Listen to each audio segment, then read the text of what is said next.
They say debt is a burden you carry until you die, but in my case, the burden didn't start until my parents were in the ground.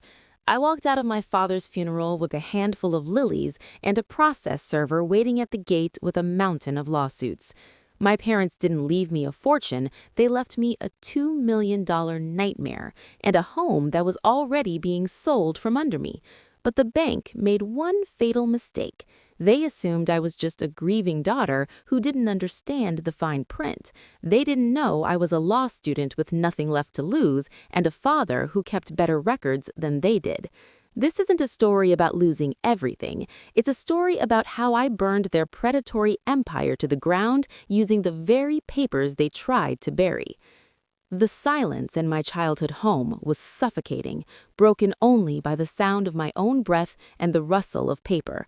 I was sitting on the floor of my father's study, surrounded by boxes of what I thought were cherished memories, but instead I was drowning in red ink.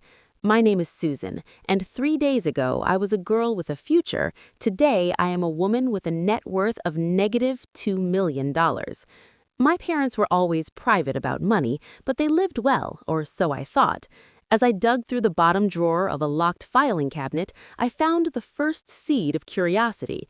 It was a loan agreement from an institution called Vanguard Capital, a name that sounded prestigious but felt sinister.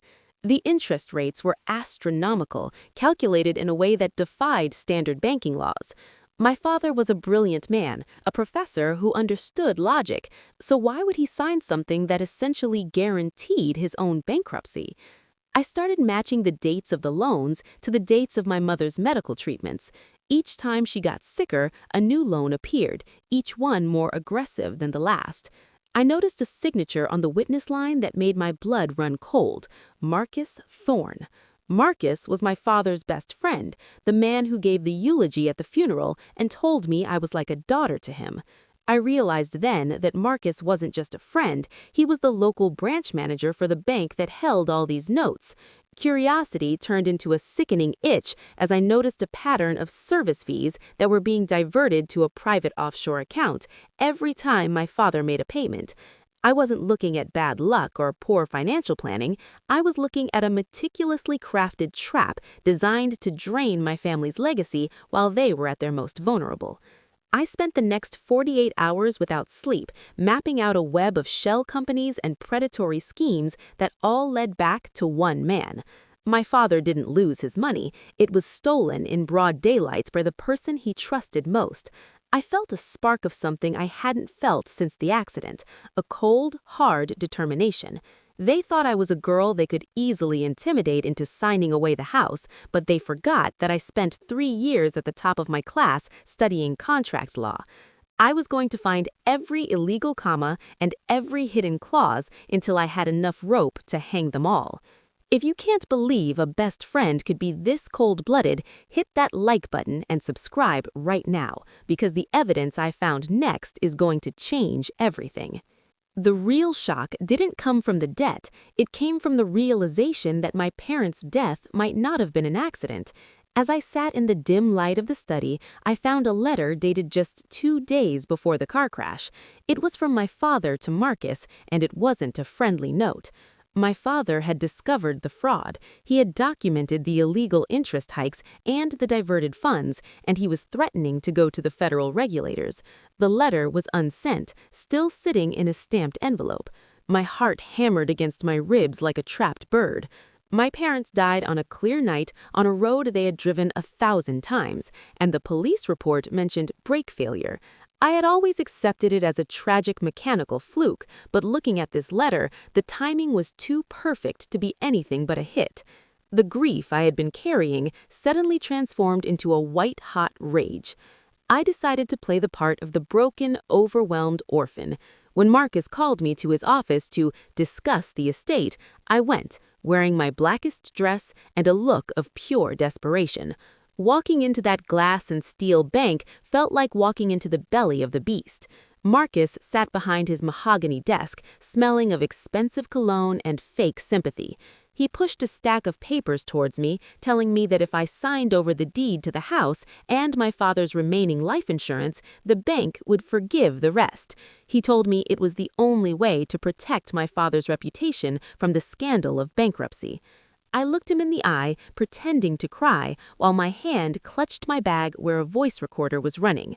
"Did my father know about these fees, Marcus?" I asked, my voice trembling. He sighed, leaning back with a patronizing smile. "Susan, your father was a dreamer, not a businessman. He made mistakes, and I'm just trying to clean them up for you. Sign the papers and this all goes away."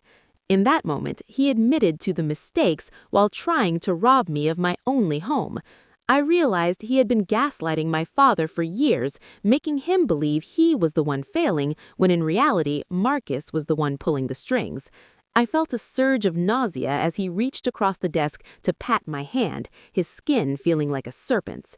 I walked out of that office without signing a single page, but I had his voice on tape admitting he was cleaning up my father's financial records. The trap was set, but it wasn't for me, it was for him. The betrayal was deeper than I ever imagined, and Marcus has no idea that his world is about to implode. If you want to see the moment I take it all back, make sure you are subscribed and like this video. I didn't take Marcus to a quiet courtroom. I took him to the town's annual charity gala, the event where he played the role of the local hero. I arrived late, not in black, but in a red dress that screamed for attention. I didn't have an invitation, but when you're the daughter of the town's beloved professor, doors open. Marcus was on stage giving a speech about community and trust, holding a giant fake check for a local orphanage. It was the ultimate hypocrisy. I waited until he asked if there were any questions from the floor. I stood up, the room falling silent as I walked towards the stage. I didn't scream, I didn't make a scene, I simply handed him a folder. "This is the forensic audit of my father's estate, Marcus, and this is the letter my father wrote to the regulators 48 hours before his brakes failed." The color didn't just leave his face, he looked like he had turned to stone. The projector screen behind him, which was supposed to show a slideshow of charity work, suddenly flickered to life. My hacker friend had done his job perfectly. Instead of orphans, the screen showed the offshore account ledgers, the forged signatures, and the voice recording of our meeting in his office. The gasps from the audience were like a physical wave. I watched as the hero of the community crumbled in front of the very people he had been stealing from for decades. The police were already waiting in the lobby. As Marcus was led out in handcuffs, his expensive suit rumpled and his dignity stripped, I felt a weight lift off my shoulders that had nothing to do with money. I didn't just win back my house, I won back my parents' honor. I sued the bank for predatory lending and used the settlement to start a legal clinic for families targeted by people like Marcus. The lesson I learned is that debt is a tool of control, but knowledge is a weapon of war. They count on your fear, your grief, and your silence to stay in power.